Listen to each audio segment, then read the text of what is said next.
Hey everyone, this is Dyslexy. Today I'll be demonstrating two things. The first is TrackIR5 by Natural Point.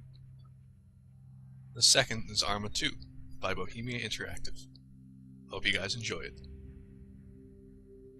So, what exactly is TrackIR?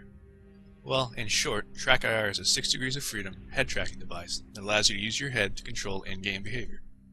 I find it a lot easier to explain what TrackIR is by actually showing you and commenting on it. So with that in mind, watch this little clip of me in ArmA2, and I'll tell you what's going on. As you see here, whenever I move my head, my character responds. It's more of a response than I'm actually making a head motion, which means I can look all the way to the right in-game or behind me in-game and not be looking away from the screen. That's a common question that comes up. As you can see here, I can look up, down, lean left and right. What you don't see displayed is that you can also zoom. This is useful for me because it allows me to move and aim independently of where I'm looking, which comes in handy quite a bit. In particular, it'll come in handy for aircraft, but everyone already knows that. TrackIR has made a big splash in the flight sim community already. The important thing, I think, about ArmA2 is just how high fidelity the infantry simulation of it is. The responsiveness of the TrackIR5 combined with the ArmA2 improvements is just spectacular, and the level of immersion you get from this is truly second to none. For those of you that have a previous TrackIR, like I had a 4, let's talk about the things that make the 5 different. Now you can read the exact specs there. To sum it up, it's higher resolution, it's higher field of view, it's a much nicer hardware package, and it's a much nicer software package. Here we'll take a look at that software. This is the previs. I can move my head around and see as well as tweak how much movement is needed to get a corresponding in-game effect. You'll see that it reflects all of my movement, looking left, right, up, down, leaning, zooming in and out, rolling, and so forth. This is great for tweaking the responsiveness of your TrackIR to meet your personal preferences. They have a few different ways you can display it. They have the first-person perspective like you saw, and they have a bunch of 3D views where you have the solid head representing actual head motion, and wireframe shows translated motion. I find it to be a major improvement from previous software. The ability to tweak your sensitivity with instant visual feedback via the previs is incredibly useful. Now, as far as ArmA2 is concerned, they've made a few changes to it. They've integrated the new TrackIR SDK. The head tracking in it is much faster and more responsive, and they've improved the head movement restrictions. They haven't added any additional axes, but what is there is much nicer than it was in ArmA1. Let's take a look at the hardware itself now. You'll see the whole thing's been redesigned. The camera field of view is wider, the legs are different. The camera and the base themselves are magnetically attached. If there's any tension on it, instead of it breaking apart, they'll just detach and you click them back together whenever you're ready. The back of it's been changed, it has improved heat dissipation. As you see here, the magnet just leaps onto it. And the legs, they're a much nicer attachment than the TrackIR4, at least on my monitor. It feels a lot more stable. And there you have it, that's the basic TrackIR5 hardware. It's pretty slick, it's a nice little package. One other thing. There are 2 ways to control a TrackIR. The first is via a track hat, like what you see pictured here. And the second, which I prefer, is via an accessory called a TrackClip Pro. I got one when they first came out, attached to my headphones, and I haven't looked back. It's completely unintrusive, and it's definitely the preferred way to do it for me. The rest of this video will cover a variety of TrackIR uses in ArmA2. We'll start off with some helicopter stuff, move on to infantry, and close it out with a little compilation of footage of a few of the different uses of TrackIR in ArmA2. Here we have a Russian Mi-24 sporting a nice range of weaponry.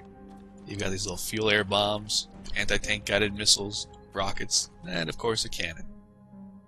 So, let's talk about the helicopter side of things. I'm a big fan of flying helos in ArmA2, like in ArmA1 and Flashpoint before it. To me, the key point of using a TrackIR as a helo pilot is gaining the ability to effortlessly look in a direction that's different from where you have your aircraft's nose pointed. When flying in general, you don't want to have to point your aircraft to something just to see it. Doing that compromises how you fly and generally makes you ineffective. There are many subtle and not so subtle ways to use a TrackIR in flying. Personally, I like to look into my turns, If I'm banking left like you see here, I'll shift my view to the left, since that's where I'm headed and the obstacles that might influence my flight will be located there. The most obvious use of TrackIR when in a helo lies in scanning the area around you as you fly. This helps you catch any number of things, such as enemy troops, vehicles, and so forth. You may even be lucky enough to spot an anti-air missile taking flight just in time to dump flares to avoid it. In short, it enhances situational awareness. In a game like Arma2, situational awareness is what wins fights. TrackIR is also extremely valuable when it comes to making good landings, particularly in rougher terrain. The situational awareness given by a TrackIR has allowed me to do any number of crazy landings in Arma1, and I can only see it being better in Arma2. The best praise I can give of the TrackIR in relation to helo piloting is that I have no doubt in Arma1 and Arma2 that I would have died or failed in any number of past situations if not for the situational awareness my TrackIR gave me.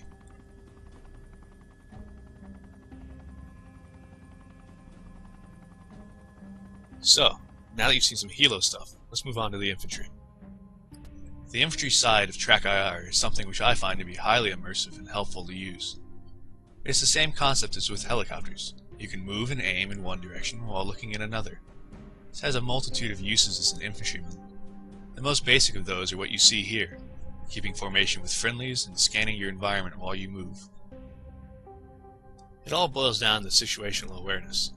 The TrackIR allows you to maintain a level of situational awareness that's not available otherwise, and particularly in a combat simulation like Arma2, it pays off. There are plenty of additional uses for the TrackIR as an infantryman. One that I find myself using a lot is to look around while prone with my head, leaving my body stationary. This helps to reduce your visual signature. If only your head is turning, the enemy may not notice you. If your whole body is rotating on the ground, by comparison, you'll draw the enemy's eye, and after that, their fire. Then, of course, you have the ability to do an incremental lean. While I tend to use the normal lean most of the time, there are often occasions where I need the extra precision that the TrackIR allows for. Using the incremental lean allows you to expose the smallest amount of your body as possible, reducing your visual signature and providing a harder target for the enemy to spot or shoot. Since you don't have to aim and look at the same place, you can be moving along a wall, aiming down the wall, but looking so that you see off to the side. Basically, you keep your view from being taken up by wasted space, in this case, a very non-threatening wall. You are instead free to focus on the important things, such as where your muzzle is and where the enemy can potentially be. I'm a big fan of doing threat scans while reloading. This is simply the act of looking left and right while you're busy reloading to see if there are any hostiles nearby. You'll be surprised at how many times this will save your virtual life in Arma2.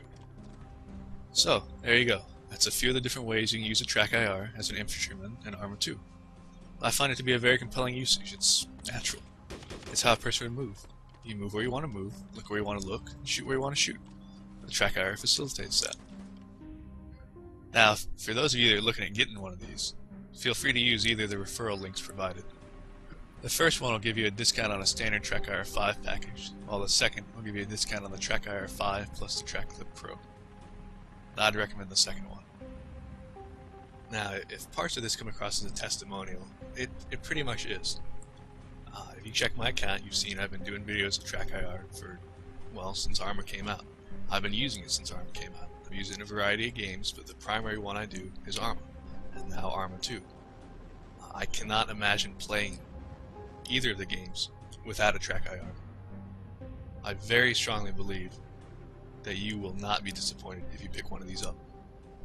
I think the footage pretty much speaks for itself. This is a fantastic peripheral. There's nothing else that'll increase your immersion like this. And it gets my seal of approval for what that's worth. If you pick one up, by all means feel free, drop me an email and let me know what you think of it. I'm always interested in getting feedback on it. So, to close this out, TrackIR5 is out now. Arma2 will be out soon. They're both fantastic. And I hope you enjoyed this video. See ya.